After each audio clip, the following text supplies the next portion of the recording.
अस्सलामुअलैकुम, welcome back to it's mind kitchen. आज हम बनाएंगे बीफ यखनी पुलाव।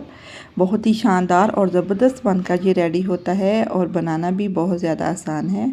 तो एंड तक मेरे साथ रहिएगा और मुझे अपने फीडबैक से भी ज़रूर आगाह कीजिएगा। चलिए आइए हम अपनी रेसिपी स्टार्ट करते हैं। सबसे पहले हम खड़े मसाले देख लेते हैं। काली मिर्च है इसमें और धनिया है, सौंफ है, लौंग है, बड़ी इलायची है और दालचीनी है और बादियान के फूल हैं। इन सब को जो है मैं डिस्क्रिप्शन बॉक्स में लिख दूँगी। तो मेरी तमाम रेसिपी के जो इंग्रेडिएंट्स होते हैं वो डिस्क्रिप्शन बॉक्स में लिखे हुए होते हैं, आप वहाँ से देख सकते हैं। तो इसको हम पोटली बनाकर इसको डाल देंगे। ये जो कपड़ा है मैंने इसी मकसद के लिए रखा हुआ है जिसकी मैंने पोटली बनाई है। यहाँ पर मैंने एक बड़ा प्याज ले लिया, उसे रफली काट लिया, 2 टेबलस्पून जिंजर गार्लिक पेस्ट डाल दिया है और 3 टेबलस्पून इसमें मैंने नमक ऐड कर दिया है।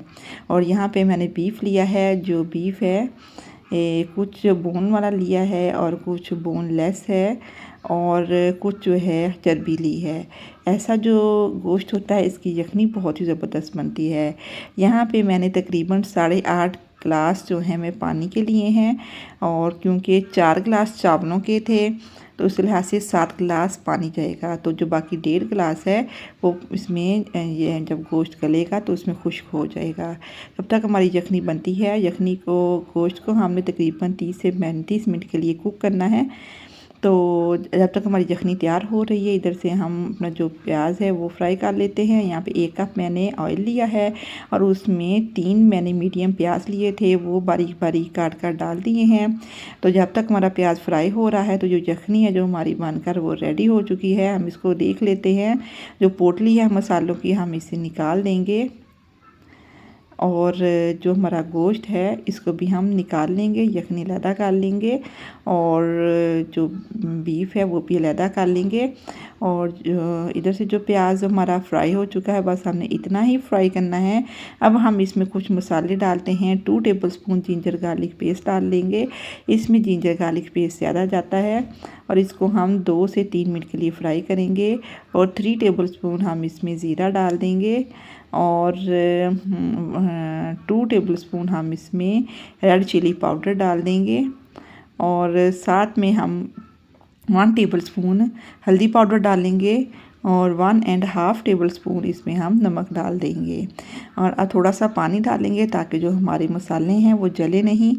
तो यहाँ पे हमें लगे कि हमारे मसाले जल रहे हैं, हम थोड़ा सा पानी डालकर इसे भूनते रहेंगे। तकरीबन 3 से 4 मिनट के लिए भूनेंगे ताकि ये अच्छी तरह कुक हो जाएं।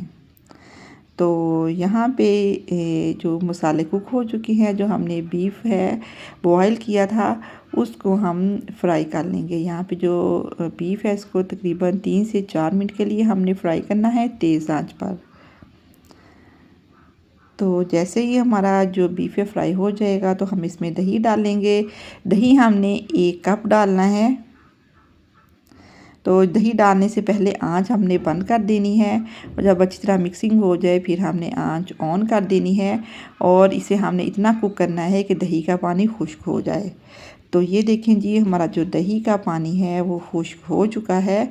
अब यहाँ पे सब्ज़ मिर्चें डालेंगे, तकरीबन 4 से 5 सब्ज़ मिर्चें ऐड कर देंगे और इसे 1 से 2 मिनट के लिए कुक करेंगे। अब यहाँ पे जो यखनी है ये तकरीबन 7 गिलास है क्योंकि 4 गिलास पानी के चावल के हैं तो 7 गिलास इसमें यखनी चाहिए। तो ये जो यखनी मैंने इसमें ऐड कर दी है। अब हम इसका बॉयल आने का इंतज़ार करेंगे। जैसे इसमें बॉयल आएगा हम इसमें चावल डाल देंगे। चावल कायनात राइस है ये और ये तकरीबन मैंने आधा घंटा पहले भिगो कर रख दिए थे। इन्हें पहले इस तरह वॉश कर लिया था। तो चावल मैंने सारे डाल दिए हैं। अब हम इसे 1 से 2 मिक्स देंगे। मिक्स देने के बाद इसमें हम लेमन जूस डालेंगे। लेमन जूस ज़रूर डालिएगा, इससे जो चावल है जुड़ते नहीं हैं, चिपकते नहीं हैं, एक एक चावल जो है अलग-अलग बनता है।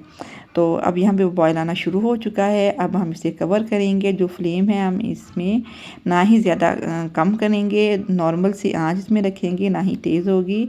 तो यहाँ पे 10 मिनट के बाद मैंने इसको खोला तो इसका जो पानी तक खुश्क हो चुका था। जो चावल हैं वो भी तकरीबन 80% गल चुके थे।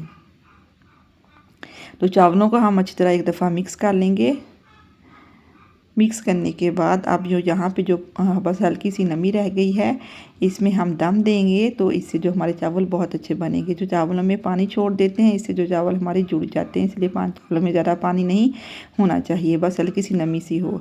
यहाँ पे मैंने एक रुमाल लिया है, इसे कवर कर दिया है, तो हम इसे दम पे रख देंगे तकरीबन 15 से 20 मिनट के लिए। 15 से 20 मिनट के बाद ये देखें जी, मैंने दम को खोल दिया था। मैंने दम को फ़ौरी नहीं खोला था, आँच बंद की। आँच बंद करने के 5 मिनट बाद मैंने दम को खोला है। अगर हम फ़ौरी खोलेंगे और चम्मच चलाना शुरू कर देंगे तो हमारे चावल टूट जाएंगे। तो ये देखें जी, क्या शानदार, क्या ज़बरदस्त हमारे जो बीफ यखनी पुलाव बनकर रेडी हुए हैं। बहुत ही ज़बरदस्त खुशबू आ रही है। देखिए एक एक चावल जो है वो सेपरेट है और जो हमारा बीफ है वो भी बहुत अच्छी तरह गल चुका है। इस स्टेज पर अगर मेरी वीडियो ज़रा सी भी अच्छी लगी हो तो इसे लाइक कीजिएगा, शेयर कीजिएगा, मेरे चैनल को सब्सक्राइब करना ना भूलिएगा और मेरे फेसबुक पेज को भी फॉलो करना ना भूलिएगा। तो यहाँ पे देखें जी, जो बीफ है वो कितनी अच्छी तरह गल चुका है और यहाँ पे चावल भी बहुत अच्छे, एक एक चावल अलहदा है और ज़बरदस्त है। दुआओं में याद रखिएगा, अपना ख्याल रखिएगा। Thanks for watching, take care and अल्लाह हाफिज़।